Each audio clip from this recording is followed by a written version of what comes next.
Olá, amigos, boa noite. Hoje, terça-feira, dia 29 de junho de 2021, e nós estamos aqui para as nossas reflexões de hoje, aquelas que estão nos levando a pensar e refletir sobre aquilo que o Evangelho segundo o Espiritismo nos traz. Assim, agradecemos já antecipadamente a companhia, Gil, Dilza, Jane, que estão conosco nesse instante, André, Isabel, sejam todos bem-vindos, Edith, Regiane, sejam bem-vindos, é uma alegria estarmos juntos, é bom sentirmos isso. Quando o frio, às vezes não é só o frio lá de fora, mas é o frio nos corações, e a gente vê os corações aquecidos, é muito bom. Vamos fazer nossa prece, depois nós continuamos cumprimentando os amigos que estão chegando, Márcia, Cláudia, Brígida, que estão conosco nesse instante, Laura também chegando, Sebastiana, sejam bem-vindas. Vamos à nossa prece. Pai de bondade, que a sua luz e a sua paz se estenda por sobre todas as criaturas dessa terra, confortando os corações, iluminando as consciências, apacentando a vida e permitindo que aqueles que estão partindo de junto de nós para o plano espiritual tenham o amparo merecido por cada um. Que a grandeza do Cristo seja o farol de nossas almas e assim possamos caminhar com equilíbrio, com confiança, fazendo o melhor por nós mesmos e pelo mundo que habitamos. Abençoa-nos, Pai, abençoa-nos, Mestre, hoje e sempre, que assim seja.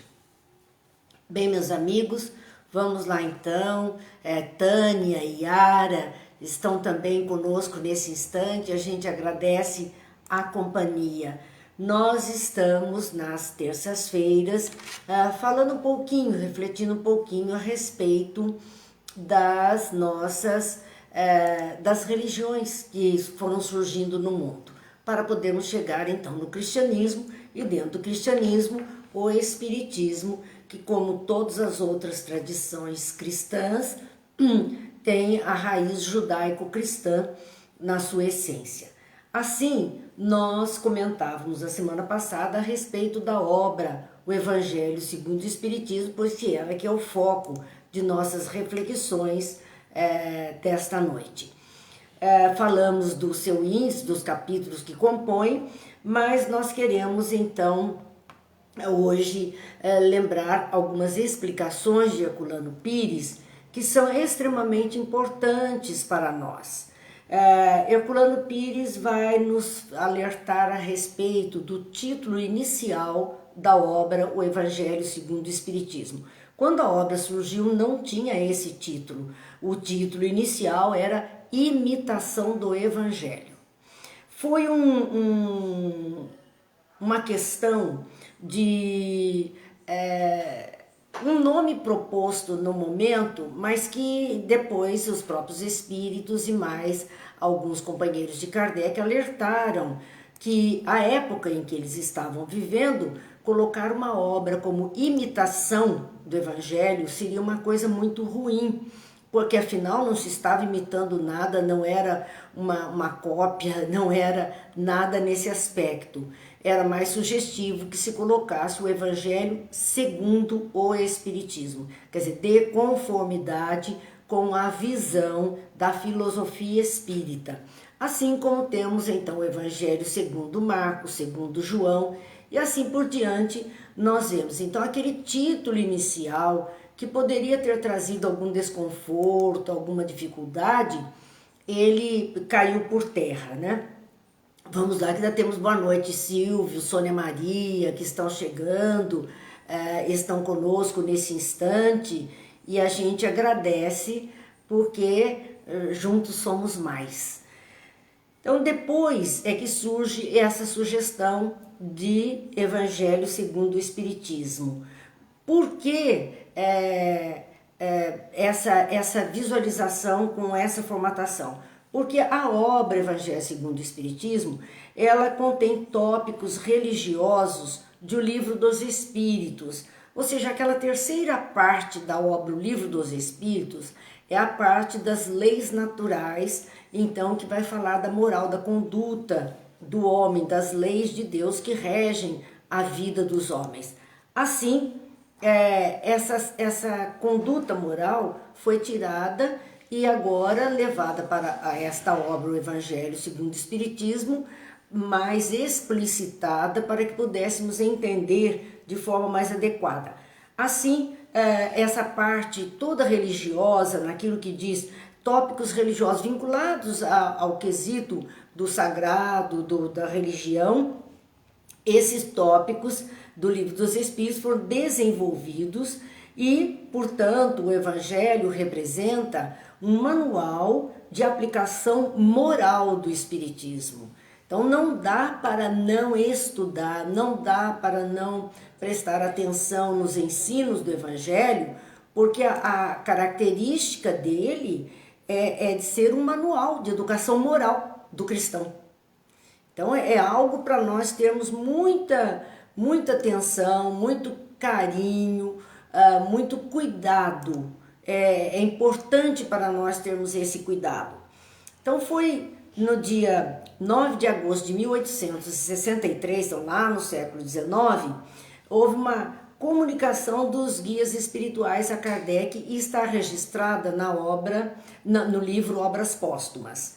E falando a respeito do Evangelho, da importância dele para as pessoas. Então eles disseram, este livro de doutrina, que é o Evangelho, terá influência considerável porque explana questões de interesse capital. Então já dizia ali de que teria esse interesse a todas as criaturas, porque as questões que está trazendo ali são questões fundamentais para todos nós. Então, daí nós observamos que o Evangelho não é uma obra para ser lida como algo sagrado e eu li, desencargo de consciência, estou salva apenas porque li. Não. É para ler, para entender e aplicar na vida, já que é um manual de conduta moral e que traz questões de importância capital, importância fundamental para o nosso existir. Não só o mundo religioso encontrará nele as máximas que necessita, como as nações em sua vida prática. Então não é uma obra exclusiva para espíritas, não. É uma obra, já que é código de moral, a toda criatura. Por isso serviria então a todas as nações do mundo, para colocar em prática esses ensinos que estão ali registrados. Então isso está em Obras Póstumas, porque nós vemos em 1857 o Livro dos Espíritos, em 1861 o Livro dos Médiuns, em 1864 o Evangelho segundo o Espiritismo. Depois nós vamos ter em 68 a Gênese e só depois do desencargo de Kardec é que nós vamos ter as suas anotações que ficaram e depois os amigos publicaram. Entre elas, essa nota a respeito da importância do Evangelho segundo o Espiritismo. Então vem ainda uma reflexão para nós, continuando nessa fase da importância do Evangelho, que diz livro de cabeceira. Então é para termos a cabeceira de nossas camas, para podermos usufruir dessa leitura como preparo para adormecer com palavras melhores, de leitura diária obrigatória. Então todos devemos nos aplicar em ler um parágrafo que seja, meditar sobre aqueles ensinos que ali estão. Muitos fazem isso com a Bíblia, com o Novo ou Antigo Testamento, não importa, são palavras de sabedoria que todos necessitamos. Então o Evangelho segundo o Espiritismo, mesma coisa, ele está trazendo explicações.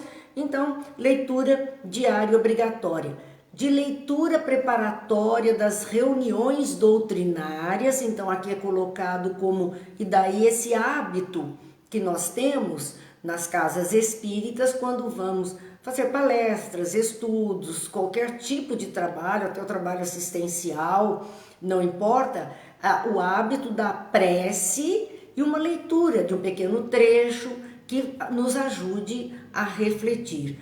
Então, deveria mesmo ser o livro de abertura das reuniões doutrinárias. Deve ser encarado também como livro de estudos. Então, não é apenas nesse aspecto quase místico de alguma coisa para ser lida em abertura ou para ser lida na hora de dormir ou quando se acorda, mas é para estudo, é para refletir o que está ali registrado. Por que estudar? Para melhor compreender a doutrina, tudo que é ensinado. O corpo de doutrina, ou seja, o corpo das afirmações filosóficas que sustentam o espiritismo, o cristianismo. Então, nós precisamos disso para agir da melhor forma possível. Bem, o que mais poderíamos dizer ainda a respeito dessa importância de entendermos o Evangelho? Que ao elaborar o Evangelho segundo o Espiritismo, Kardec procurou coordenar os capítulos em sequência lógica. Ele procurou fazer isso, de maneira que cada capítulo fosse o pré-requisito para o outro, e assim nós tivéssemos uma sequência. E os trechos estudados para compor o Evangelho segundo o Espiritismo são as matérias, então, que a Bíblia contém e trazem consigo um ensinamento moral. Então, muitas coisas ali não eram verdadeiramente interessantes, mas a não ser aquelas que nós pudéssemos então tirar proveito delas. Aí sim, aí nós teríamos alguma coisa mais interessante para usufruir. E nós vamos ver que o próprio Herculano Pires, na contracapa assim, do Evangelho, que é a tradução dele, ele diz assim: contendo as explicações máximas do Cristo, sua concordância com o Espiritismo, sua aplicação às diversas situações da vida, e podemos dividir as matérias contidas nos Evangelhos de Jesus, ou seja, o Novo Testamento, em 5 partes. Se nós olharmos na Bíblia, o Novo Testamento é uma obra que poderia ser dividida em 5 partes. Primeira, os atos comuns da vida do Cristo. Então, o Novo Testamento, ele mostra: Jesus foi para tal lugar, Jesus esteve à beira-mar, Jesus entrou num barco, Jesus conversou, Jesus curou, Jesus esteve no templo, Jesus esteve na casa de Pedro. Então, ele mostra a vida de Jesus, toda essa movimentação comum. Isso está no Novo Testamento. Segundo, os milagres. Então, todas aquelas curas que Jesus fez, todas aquelas curas, elas estão narradas ali, né? Fossem os cegos, fossem os leprosos, fossem os endemoniados, não importa. Elas estão registradas, muitos milagres registrados ali para que nós pudéssemos ter ciência disso. Um terceiro aspecto, uma terceira divisão, as profecias. Então, no Antigo Testamento, nós temos muitos profetas. No Novo Testamento, cada vez que acontece um fato, nós vemos que é sim um reforço ou uma realização daquilo que foi profetizado no passado. Então, muitas profecias estão ali, e profecias futuras, de coisas que ainda aconteceriam na face da terra. O quarto grupo de assuntos que está ali registrado são as palavras da igreja, ou seja, as palavras das igrejas primitivas, os ensinos, os rituais que eles seguiam. Isso estava ali e que deu origem, claro, dentro das igrejas, a alguns ritos. E por último, o quinto grupo nessa divisão de assuntos seria o ensino moral. Quer dizer, de tudo isso que está sendo falado, fossem profecias, milagres, o movimento de Jesus, aquilo que ocorreu com os primeiros cristãos, enfim, as experiências, as vivências, os testemunhos, de tudo isso, o que é que nós poderíamos tirar de proveito para o nosso bem viver hoje? O ensino moral é aquilo que vai conduzir a nossa vida hoje. Então continua Allan Kardec, porque essa é uma explicação que Kardec fez. E ele diz: se as 4 primeiras partes, ou seja, atos comuns da vida do Cristo, os milagres, as profecias, as palavras da igreja, então se essas quatro primeiras partes têm sido objeto de discussões, porque tem. Ele fez esse milagre ou não fez? Esse milagre aconteceu aqui ou ali? O que aconteceu nessa igreja, o que foi ensinado, era isso mesmo ou não era?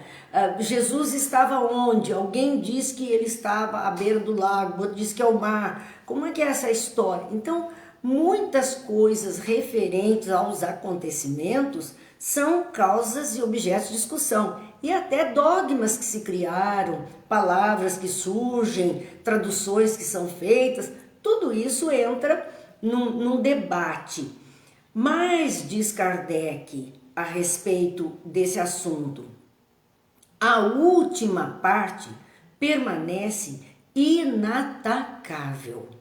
Ou seja, o ensino moral, aquilo que vem como essência para bem conduzir a nossa vida, isso permanece inatacável. Podem discutir o que quiserem, mas o ensino de Jesus, esse não tem como atacar. O que ele nos ensinou para vivermos de acordo com a lei de Deus, cumprindo retamente a nossa vida, ninguém pode atacar nem questionar, porque é algo onde todos são concordes. Então, diante desse código divino, a própria incredulidade se curva. Porque se todos concordam, como é que nós vamos dizer eu não creio, mas este concorda, aquele concorda, todos afirmam a mesma coisa, então a incredulidade se curva. É o terreno onde todos podem abrigar-se, por mais diferentes que sejam suas crenças. Não importa a crença, moral, ética, caráter, tudo isso independe de crença. Isso tudo é o homem em si na sua evolução. Se o ensino moral fosse discutido, as religiões teriam, aliás, encontrado nele a sua própria condenação. Porque se a moral fosse discutida, a religião estaria acabada. Não teria mais vínculo com aquilo que Jesus trouxe. Porque a maioria delas se apegou mais à parte mística do que à parte moral, que exige a reforma de cada um. Esse é o grande problema ou a grande solução. O que Jesus propôs como modo de vida do ser humano é que esse ser humano pudesse se modificar, se tornar o homem novo, que é o que Paulo falou, não sou eu mais quem vive, é o Cristo que vive em mim. Então, se estamos falando que o Cristo vive em nós temos que ter um comportamento exemplar. Se nós estamos representando aqui encarnados na Terra, significa que nós temos que andar muito na linha, fazer muito de acordo com tudo que ele ensinou. Então, essa reforma, essa mudança no modo de ser, no modo de pensar e no modo de agir, é que nos vai identificar como verdadeiros cristãos, cumpridores da proposta cristã. Para os homens em particular, é uma regra de conduta que abrange todas as circunstâncias da vida privada. Então, o caráter, a reforma, vai abranger tudo e da vida pública também. O que significa dizer que nós não podemos ter dois comportamentos. Lembra-se quando Jesus diz não se pode servir a dois senhores? Não se pode servir a Deus e a Mamon? Ele estava falando disso. Não podemos ter dois comportamentos. Ou agimos de acordo com um em todas as circunstâncias ou de acordo com o outro. Portanto, seguir a proposta do Cristo é ter esse cuidado de comportar-se da melhor forma possível, quer a sós consigo mesmo, quer diante das outras criaturas na nossa vida em sociedade, vida pública. E é o princípio de todas as relações fundadas na mais rigorosa justiça. Porque a justiça de Deus, aquela justiça que Jesus veio dizendo, que ontem nós comentávamos, vamos colher o que semeamos, essa é a justiça, é parte dessa justiça que nós estamos aprendendo, vamos responder pelos nossos atos sempre, né? Então essa justiça de Deus é que se cumpre. Dessa forma foram reunidos então nesta obra, o Evangelho segundo o Espiritismo, os trechos que podem constituir, propriamente falando, um código de moral universal sem distinção de outros, ou sem distinção de cultos. Não importa qual o culto que você segue, não importa qual a religião que você está seguindo, moral é moral e independe de religião, independe dos dogmas de uma religião. A moral mais ilibada que a Terra conheceu é Jesus, o comportamento do Cristo. E é isto que nós precisamos, então, ter em mente quando estamos de posse do Evangelho segundo o Espiritismo, entendermos qual é a proposta que ele está trazendo. A proposta é essa, que nos tornemos criaturas mais éticas, mais moralizadas, mais íntegras, mais solidárias, mais fraternas, mais verdadeiras, mais maduras. Esse é o pedido de Jesus para todas as criaturas. Então vamos à boa noite ainda que eu não disse, Mara, Lena, Beth, Marcelo, Terezinha, vamos ver quem mais que eu não disse, Rosângela, sejam todos muito bem-vindos, Marina, é uma alegria quando estamos aqui juntos, refletindo sobre esses ensinos que nos foram trazidos. O Gil dizendo, a importância são a conduta ética e moral. É verdade, é isso que importa, independente do crachá. Eu gosto muito, a gente vê Jesus, né? As lições são assim, transparentes diante dos nossos olhos. Quando ele diz, não basta vestir a libré do Senhor, não basta dizer Senhor, Senhor para entrar no reino dos céus. É preciso fazer a vontade do Senhor. De quem Jesus falava? À época existiam os mordomos, que eram os gerentes do patrimônio dos seus patrões e que conduziam toda a fortuna, todo o movimento da casa, da família. Então, era o gerente. E ele diz assim, não basta vestir a libré do Senhor, porque cada casa, vamos dizer, cada tribo de Israel tinha um símbolo e uma cor que a identificava, emblemas que identificavam. Então não basta vestir a libré, que seria o casaco do mordomo, com as cores que identificavam, né? Eu vejo muito isso quando nós assistimos em Olimpíadas a hípica, a apresentação da hípica. E aí a gente vê os cavaleiros, cada um com o seu casaco, aparentemente são casacos iguais, você vê, muito bem talhados, mas ali as cores do país que ele representa, a bandeira do país que ele representa, está tudo naquele casaco muito bem arrumado, é a libré. Ele está vestido como um cavaleiro de acordo e a gente identifica por ali.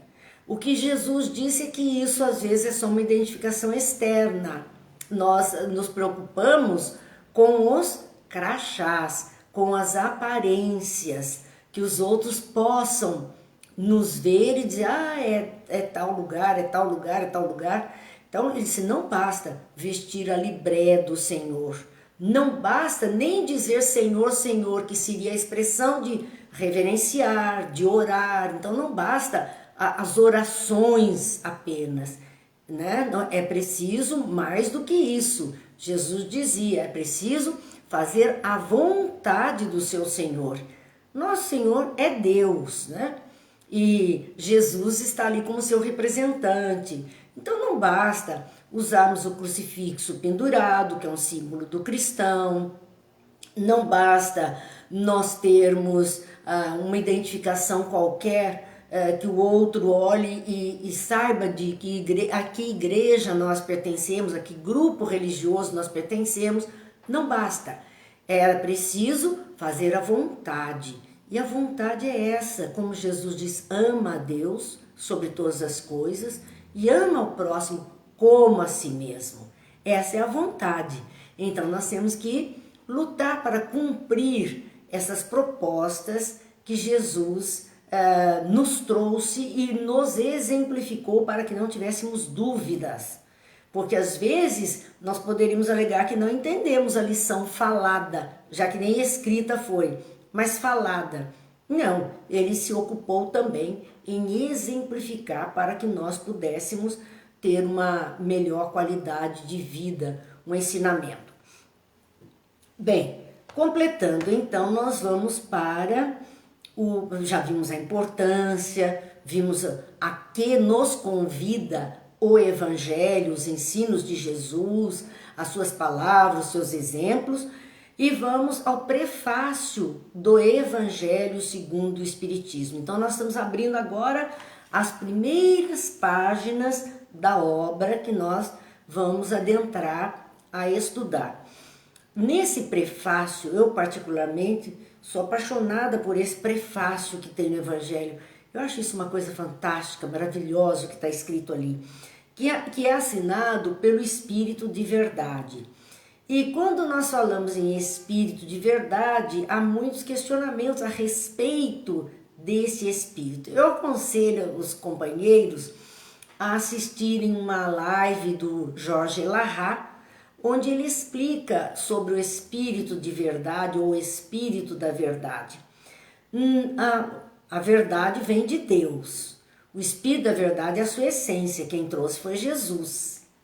Então, quando nós estamos falando em Espírito da Verdade, nós estamos falando em todos os ensinos de Jesus que foram trazidos até nós, não só por Ele mesmo, mas por todos aqueles que contribuíram com os seus ensinos e falaram em nome dele. Então, o Espírito da Verdade é a essência, é Jesus que traz, mas nós temos todos aqueles que em nome dele vêm ajudar. E é aqui que abre, então, faz esse prefácio a respeito do Evangelho, onde diz: eu vos digo em verdade que são chegados os tempos em que todas as coisas devem ser restabelecidas no seu verdadeiro sentido, para dissipar as trevas, confundir os orgulhosos e glorificar os justos. Homens, irmãos amados, estamos juntos de vós. Amai-vos também uns aos outros e dizei do fundo do vosso coração, fazendo a vontade do Pai que está no céu, Senhor, Senhor, e podereis entrar no reino dos céus. Então vamos dar uma refletida sobre estas palavras maravilhosas que estão aqui no prefácio do Evangelho segundo o Espiritismo, né? Dizendo, eu vos digo em verdade que são chegados os tempos. Então há um período de tempo de determinados acontecimentos. Depois, esse tempo, ele se conclui, ele se fecha, novas situações surgem, novos conhecimentos vão surgir, novas necessidades vão surgir. Nós vemos a própria lei, né? Nós vemos a própria lei dos homens trazerem essa necessidade de aprendizado, de vivência e de mudança. Então, há um tempo para conhecermos uma verdade, aplicarmos essa verdade em nossas vidas, de tal forma que ela passe a ser, depois de vários exercícios, ela se torne algo automático no nosso comportamento. Só que quando isso ocorre, é como se saturasse aquela mistura, é preciso uma nova mistura, então é preciso uma nova dose. São ciclos, seria um ciclo? Sim, é um ciclo que se fecha, outro que se abre. Chegados os tempos. Então é um tempo de mudança, é um tempo onde muitas coisas que até então eram prática comum do nosso existir, humanidade terrena, deverão ser abolidas, porque não tem mais sentido essa experimentação. É preciso adquirir uma experimentação nova que atenda à solicitação deste momento atual. Então, isso dura um período de tempo para a humanidade e é preciso revolver, remexer para surgir um plantio novo, uma semente nova possa agora então germinar. Então, nesse começo está falando desse período de tempo que se fecharia. Nós estamos vendo isso no século XIX, o Evangelho, 1864, segunda metade do século XIX. Nós já estamos no século XXI, são aproximadamente 160 anos de Evangelho, né? 150 anos. Isto, ali já era um final, ali já era um fechar, é um ciclo que estava fechando devagarzinho. E ele está terminando de fechar por este período que nós estamos vivendo. Daí tantas turbulências, tantas dificuldades, há muita coisa que não vai poder mais ser vigente, não vai mais poder ser regra de costumes na nossa vida. Então, ele traz aqui dizendo que são chegados os tempos em que todas as coisas devem ser restabelecidas no seu verdadeiro sentido. Ora, coisas que serão restabelecidas, porque Jesus já mostrou lá. E agora é hora de rever o seu ensino, restabelecer aquela ordem que ele estipulou quando aqui esteve. Todas as coisas devem ser restabelecidas no seu verdadeiro sentido, porque os homens distorceram a mensagem do Cristo, colocaram outros sentidos nas suas palavras. Então é hora da clareza, é hora da luz eliminar a treva, como disse a Cláudia. A luz está iluminando e as trevas têm que desaparecer. Então é hora de buscar restabelecer o verdadeiro sentido para dissipar as trevas, porque à medida que a luz se faz, as trevas desaparecem. Mas não é só desaparecer as trevas e surgir com clareza os ensinos de Jesus. Olha o que é que essa luz vai mostrar e vai então colocar as claras e gerar confusão. Confundir os orgulhosos. Então é a hora onde muita gente cai, é a hora onde se mostra. Nós estamos ouvindo alguns comentários nesse período que estamos vivendo da pandemia, dizendo que isso está servindo para mostrar como realmente as pessoas são e como realmente as pessoas pensam. Diante deste ou daquele fato, a gente vê as reações nas nossas redes sociais. Então nós podemos por aí observar, dizem o tempo todo, as máscaras estão caindo. Mas elas só iriam cair diante de uma nova luz, de um novo olhar para as coisas. Aí sim, cada um vai mostrar o que verdadeiramente é e como verdadeiramente pensa sobre tudo na vida. É isso que está acontecendo nos nossos dias, ao vivo e a cores diante dos nossos olhos. Então nós vemos aqui dizer, né, dissipar as trevas, confundir os orgulhosos, porque até então essas pessoas tinham orgulho de ser de um jeito, ser de outro, fazer assim, fazer assado, e de repente esse fazer assim o assado não é o mais correto, não é o mais aceitável, não é mais aquilo que demonstre verdadeiramente o valor de uma pessoa. Muito pelo contrário, está mostrando a podridão de uma pessoa, muitas vezes, este comportamento. E além disso, glorificar os justos, ou seja, dar valor àquilo que é o correto, aquilo que é o adequado, aquilo que está concorde a essa lei de Deus, a lei do amor, a lei do bem, glorificar. Então é a hora que começa-se a olhar pessoas levantando bandeiras do bem, de atitudes melhores, de movimentos mais nobres, pessoas que estão aí mostrando serviço, um serviço no bem. É um ciclo que está fechando e outro que está abrindo.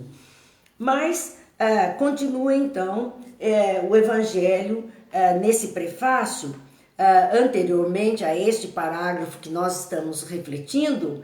Quem teria, com que elementos nós poderíamos contar para que este fato que está aqui, né? Que esse ciclo que está se fechando, o outro que está se abrindo, as mudanças que ele está trazendo, como seríamos ajudados para isso? Porque é um trabalho hercúleo para todos nós. Saímos de um estado anterior de vida, de um comportamento a que estávamos já viciados nesse comportamento, para algo diferente, é alguma coisa muito complicada.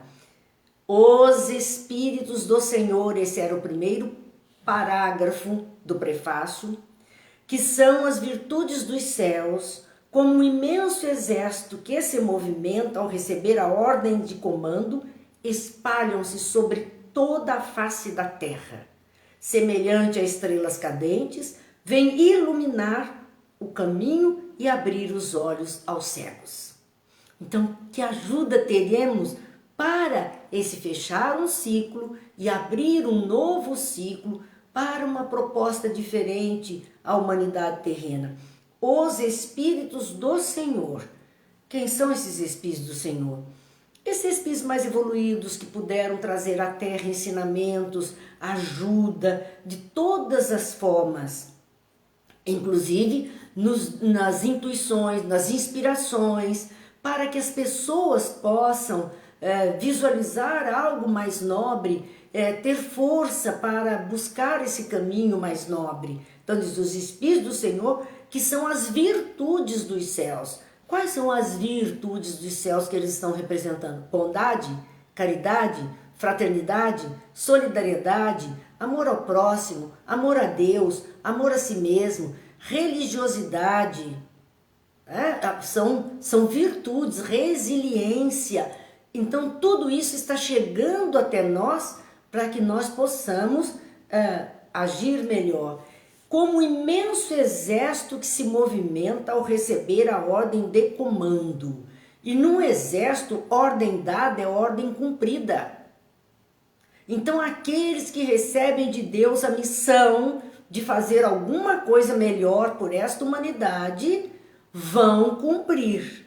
Ordem dada é ordem cumprida. Vão seguir. E como um exército, não estão à solta, fazendo ao seu bel prazer. Tem direção, tem comando, tem voz de comando. E esse comando é o comando divino. A voz de comando é a voz do Cristo. Então todo aquele que se dispõe a ser desse soldado, né? Um soldado do exército do Cristo, vai ouvir a sua voz de comando para cumprir a sua parte na trajetória da humanidade. E espalham-se por toda a face da terra. Não é exclusivo deste povo, daquele povo, desta igreja, nem daquela igreja. Nós vamos encontrar pessoas boas, retas, íntegras, vanguardeiras, fiéis em todo o mundo, em todas as religiões e fora de religião, porque isso não diz respeito à religião, mas como vimos, diz respeito à conduta moral. Então nós vamos ir até fora de um contexto religioso, pessoas que independente de religião, cumprem retamente, são honestas, são íntegras e procuram fazer o melhor. Então estarão ali cumprindo, se espalham por toda a face da terra. Essa é a misericórdia divina. Não seleciona ninguém. Todos serão salvos. Todos são filhos de Deus. Essa misericórdia que todos nós estamos aprendendo que existe. Por isso, quando Jesus chamou a todos, diz: Pai nosso que estás nos céus, ele está dizendo que todos somos irmãos. Independente de como pensem, independente de como ajam, verdadeiramente somos todos filhos de Deus. Uns filhos mais rebeldes, outros mais educados, outros mais íntegros, outros mais levianos, né? Aquele filho pródigo, enfim, isso está fazendo parte da evolução, mas ninguém está abandonado. Ninguém está excluído de ser chamado um filho de Deus. Ele pode ter todos os erros do mundo nas costas, porque ele ainda é aquele espírito muito infantilizado, muito apegado à ausência das virtudes dos céus, então, aos vícios terrenos, né? Ao contrário, seriam os vícios terrenos. Ele ainda age muito apegado aos vícios terrenos, mas é um filho de Deus, que mais tarde, com o tempo, ele também processará a sua mudança. Então continua nesse prefácio o Espírito da Verdade dizendo: semelhantes a estrelas cadentes, vem iluminar o caminho e abrir os olhos aos cegos. A estrela cadente é uma coisa linda que a gente olha e vê aquela que risca o céu e passa. Então nós vemos que ela não está fixa, ela está numa trajetória, por algum tempo ela deixa o seu rastro luminoso, cumpriu sua parte e não a vemos mais. Esses espíritos que vêm nos ajudar, essas criaturas que a Terra recebe para liderar, para ajudar no bom sentido, as criaturas são como essas estrelas cadentes. Terão um tempo, como todos nós. A nossa vida encarnada é como uma estrela cadente, é fugaz. Ela faz a sua trajetória e aquele corpo celeste vai existir em outras paragens, não mais diante dos nossos olhos. E esses que vêm ajudar a humanidade também são assim, como estrelas cadentes, vêm iluminar o caminho, porque existe o caminho. E Jesus diz: eu sou o caminho, a verdade e a vida. Então existe o caminho, mas às vezes nós precisamos de alguém que nos mostre por onde seguir, o como fazer. Nós precisamos. Então elas vêm iluminar o caminho e abrir os olhos aos cegos. Vejam que é uma cegueira temporária, porque se é possível abrir os olhos e a pessoa deixar de estar cega, né, poder ver, então era algo temporário, havia um impedimento ali, mas apenas momentâneo. Uma mostra disso nós vamos ver na passagem da vida de Saulo, doutor de Tarso, quando ele encontra-se com o Cristo na estrada de Damasco, e aí ele fica cego. Fica cego. Então essa cegueira dele pode ter muitas interpretações. Muitas. E nós vamos ver que cego ele é levado para uma estalagem. E quem vai ajudá-lo na estalagem, obedecendo também a um chamado do Cristo, é Ananias, exatamente aquele que Paulo estava perseguindo para eliminar, porque era um cristão de renome já, né, considerado por muitos. E é ele quem vai atender Paulo. E o que ele faz? Ele ora, ele conversa, Paulo está cego, não o vê.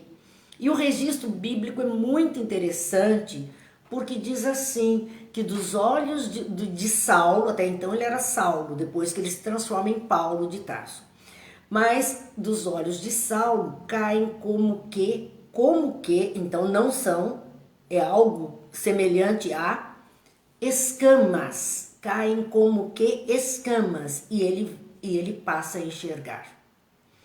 Então, as escamas seriam alguns obstáculos que nós temos, e Paulo tinha, ele ficou cego porque ele não conseguia visualizar tudo aquilo que o Cristo propunha para ele. Ananias o ajuda, e caem dos olhos de Paulo esses bloqueios, até olhos não no sentido físico, né? Mas o lado psicológico da visão, que ele não estava conseguindo enxergar. Caem como que escamas, bloqueios, aquilo que impedia a visão de Paulo. E é isso que esses espíritos têm feito, assim como Paulo, como os evangelistas, como tantos ao longo da vida, da nossa atualidade, nos ajudam a nos libertarmos desses bloqueios, dessas escamas que impedem a nossa visualização da luz. Então veja que são esses que vêm nos ajudar neste fechar de ciclo para começar um ciclo novo de vida com um comportamento ético, moral e religioso diferente do anterior que até então nós estávamos vivenciando. Neste momento, nós temos ouvido também expressões assim, para voltar ao normal. E muitos dizem assim, não, será um novo normal. Quer dizer, é uma nova forma de comportamento adequado com as circunstâncias de vida na humanidade. É uma nova forma de comportamento.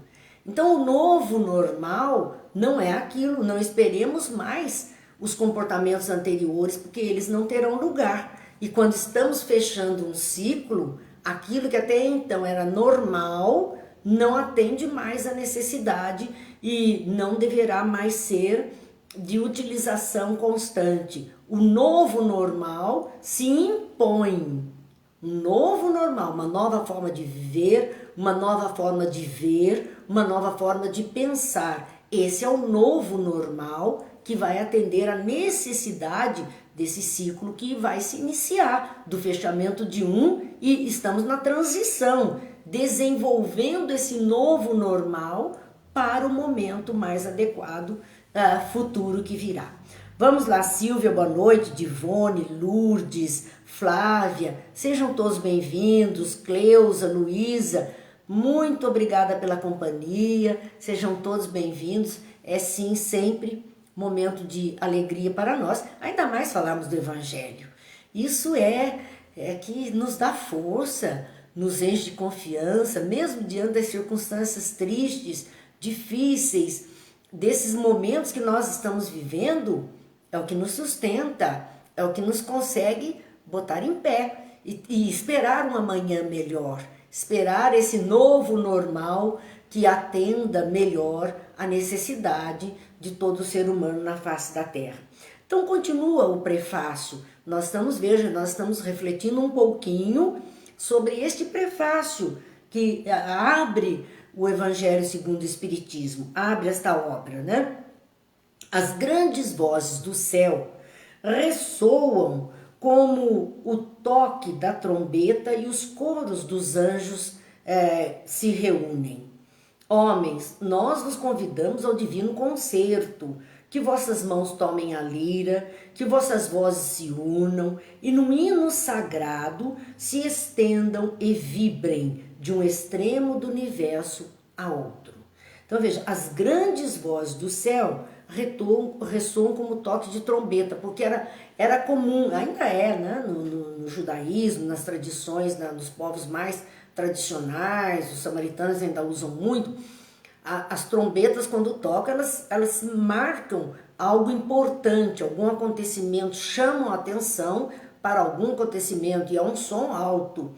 Então, as grandes vozes dos céus, desses que estão trazendo até nós os ensinos, nos ajudando através da intuição, através da inspiração, das várias mediunidades na face da Terra, essas grandes vozes, grandes ensinos, ressoam como toque de trombeta, chamam a atenção, e os coros dos anjos se reúnem. Coros de anjo, criaturas bondosas, generosas, que vão se reunindo para fazer algo melhor por esta vida e por este planeta. Homens, nós vos convidamos ao divino concerto, porque era um símbolo, coro de anjo, mas trombeta era como um concerto musical. E um concerto, para ser muito bonito, ele tem que ser perfeito, adequado, instrumentos e vozes funcionando muito bem para nós termos esse espetáculo. E o convite chegou a todos nós, que participemos, nós vos convidamos ao divino concerto. Uma harmonia no universo. O concerto é o símbolo da harmonia no universo, entre as vozes, os sons, os instrumentos, é uma harmonia do universo. E nós estamos sendo convidados a participar dessa harmonia do universo. Que vossas mãos tomem a lira, que vossas vozes se unam e num hino sagrado se estendam e vibrem de um extremo a outro do universo. que vossas mãos tomem a lira. A lira é um instrumento musical de louvor, que era usado para os cânticos religiosos, mas é um instrumento musical. Então era uma ferramenta delicada. Então que nossas mãos possam usar dessa delicadeza, que vossas vozes se unam, que haja uma concordância nas vozes dos cristãos, uma concordância com os ensinos de Jesus. Por isso que Kardec disse, olha, milagres, profecias, esses ensinos, isso tudo é objeto de discussão, mas o código moral, não. Então que nossas vozes, as vozes dos cristãos se unam na conduta moral, na fala mais elegante, mais adequada, que nós tenhamos esse cuidado de desenvolver essa capacidade de comunicação mais nobre, não chula como nós temos visto. Infelizmente, temos visto palavras tão chulas, tão grosseiras, e às vezes de companheiros espíritas que nós conhecemos nessas postagens, palavras de baixo calão. Nós temos que olhar alguma coisa e melhorar a qualidade. Nós já vimos que as palavras ruins, elas têm um peso. Lembram-se da experiência do Dr. Masaru Emoto com as moléculas de água e o que representa, ou plantas, o que representa uma palavra ruim, uma palavra boa, como ela age sobre a água, que é um ser inorgânico, ou sobre um vegetal, que é um ser orgânico. Olha o magnetismo que nossas palavras têm. Enquanto estivermos agindo assim, qual tem sido a nossa contribuição? Que tipo de magnetismo nós estamos lançando na face da Terra? Será que não podemos nos esforçar um pouquinho para oferecer uma qualidade melhor de magnetismo na face da Terra, a fim de que esses espíritos do Senhor possam utilizar essa energia boa em benefício das criaturas mais necessitadas? Acho que é o mínimo que nós podemos fazer. Por isso, mais importante que o templo religioso de paredes edificadas pelo homem, sim, que são importantes para a expressão da nossa religião, da nossa religiosidade até, eles não são, nós estamos impossibilitados de frequentá-los por causa da situação, e estamos sendo obrigados, né, a duras penas, a desenvolver esse templo no coração, a nos tornarmos esse templo. Então, onde o Cristo possa imperar, onde essa lei de Deus, de harmonia, de bem-estar possa imperar, somos nós que vamos ser os templos. As paredes, Jesus olhou o templo de Jerusalém e disse, olha, não vai ficar pedra sobre pedra, não vai sobrar nada disso. Vocês estão investindo aí, mas isso não é o mais importante. O templo que não pode ser destruído é o do coração humano, dos sentimentos, da mente, da consciência. Esses não podem ser destruídos por outras pessoas. Foi isso que Jesus nos disse. Gente, a Célia está colocando aí no nosso chat o link para a fala do Elahat a respeito do Espírito da Verdade. O Espírito da Verdade por Jorge Elahat.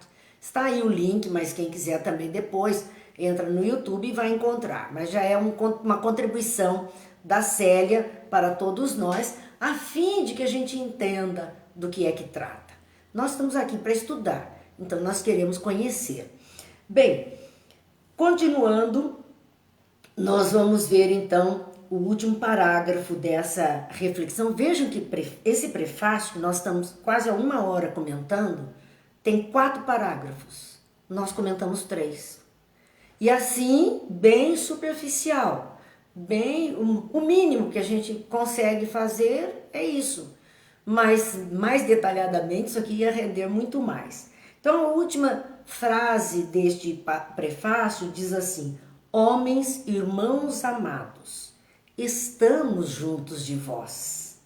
Amai-vos também uns aos outros e dizei do fundo do vosso coração, fazendo a vontade do Pai que está no céu. Senhor, Senhor, e podereis entrar no reino dos céus.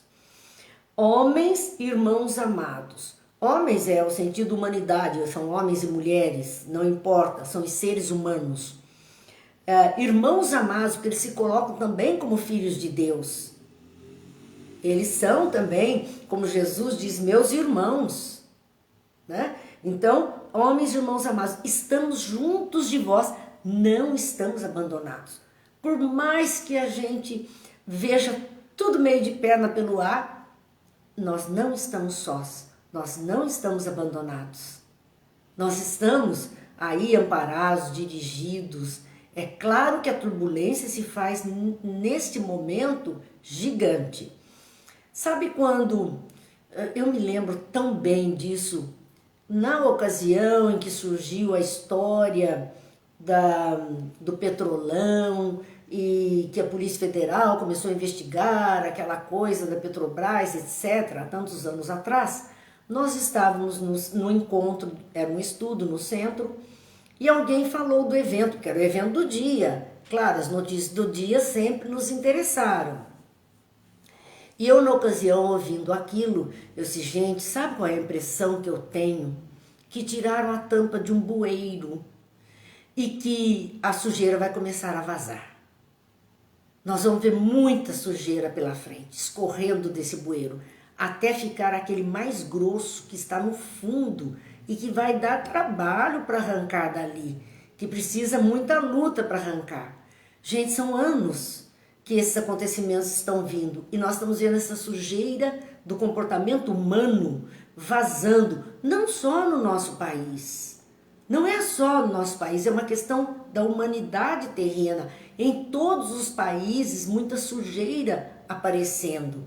E agora, verdadeiramente, nos parece que é aquela borra final, aquela sujeira mais densa, difícil de ser tirada, mas que pode ser tirada e vai ser tirada, para que tudo fique limpo, para que tudo melhore. E nós estamos aí ajudados, então estamos juntos de vós, a nossa parte, de cada um de nós, em promover essa limpeza a partir de nós mesmos, do nosso próprio comportamento, do nosso próprio modo de pensar, a partir de nós mesmos.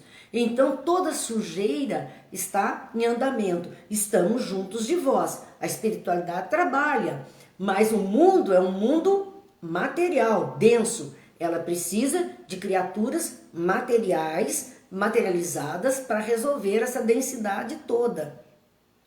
Então estamos juntos de vós. Amai-vos também uns aos outros, porque eles nos amam, porque Jesus nos ama, porque o Pai nos ama. Amai-vos. Amar é cuidar, é ter atenção, é olhar, é socorrer, é dar suporte. Tudo isso é amar. Amai-vos uns aos outros e dizei do fundo do vosso coração. Esse dizer do fundo do coração não necessariamente é oralizar a palavra, mas é o sentir, é o falar dentro, com tal intensidade, mas dizei do fundo do coração, fazendo a vontade do Pai que está no céu. Então existe uma vontade de Deus para se cumprir na terra. Nós precisamos colaborar, fazendo a vontade do Pai, a nossa parte. Não importa se o outro não faz, o que eu tenho a ver com a vida do outro? Importa que cada um de nós, se fizer, será uma gotinha, será uma energia, será um vagalume no vale, não importa, mas estamos fazendo a nossa parte. Então, fazer a vontade do Pai que está no céu. E aí nós podemos dizer no fundo do coração, Senhor, Senhor. Agora sim.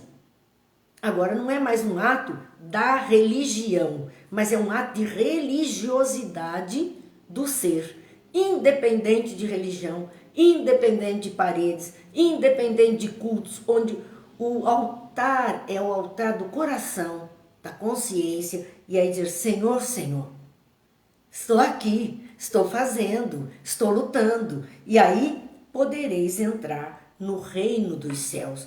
Porque Jesus prometeu o reino dos céus e disse, olha, o meu reino não é daqui, por hora não é daqui, um dia será. Esse reino dos céus que ele nos oferece é a paz, é a tranquilidade, é o bem-estar, é a harmonia. Esse é o conteúdo do reino dos céus. E é isso que ele veio oferecer para todos nós. Gente, evangelho nos empolga. E aí a gente fica até ultrapassando um pouquinho. Então nos perdoem, mas era tão importante, né? E há uma nota de Herculano Pires que diz: essa instrução resume ao mesmo tempo o verdadeiro caráter do Espiritismo e o objetivo da obra, o Evangelho segundo o Espiritismo. Então, ficamos por hoje no prefácio, ficando para a semana que vem a introdução do Evangelho. E assim, devagarzinho, se Deus quiser, vamos indo, vamos aprendendo, nos fortalecendo, confiando, ampliando a nossa fé, sabendo que existe sim razão para todas as coisas e sabendo que não estamos aqui por acaso, que se estamos aqui é para sermos esses co-criadores, colaboradores da divindade para esse mundo melhor que queremos para nós e para todas as criaturas. Que Deus nos abençoe e vamos encerrando com a nossa prece de Cáritas para que todas essas vibrações possam envolver as criaturas no planeta, encarnadas e desencarnadas, e aqueles que estão na luta acirrada contra o mal, em todos os seus aspectos, mas muito especialmente aqueles profissionais da saúde que estão numa luta imensa pela vida, a vida alheia, sem sequer esmorecer por conta da própria vida. Deus, nosso Pai, que sois todo poder e bondade, dai força àqueles que passam pela provação, dai luz àquele que procura a verdade, ponde no coração do homem a compaixão e a caridade. Deus, dai ao viajor a estrela guia, ao aflito a consolação, ao doente o repouso.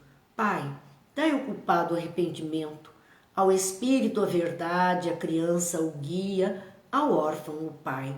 Senhor, que vossa bondade se estenda sobre tudo o que criaste.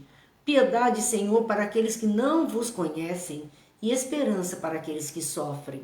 Que a vossa bondade permita aos espíritos consoladores derramarem por toda parte a paz, a esperança e a fé. Deus, um raio, uma faísca do vosso amor pode abrasar a terra. Deixa-nos beber na fonte desta bondade fecunda e infinita, e todas as lágrimas secarão, todas as dores se acalmarão. Um só coração, um só pensamento subirá até vós, como um grito de reconhecimento e de amor. Como Moisés sobre a montanha, nós vos esperamos com os braços abertos. Ó poder, ó bondade, ó beleza, ó perfeição, queremos de alguma sorte merecer a vossa misericórdia. Deus, dai-nos a força de ajudar o progresso, a fim de subirmos até vós. Dai-nos a caridade pura, dá-nos a fé e a razão, dá-nos a simplicidade, que fará de nossas almas um espelho, onde se refletirá a vossa divina imagem.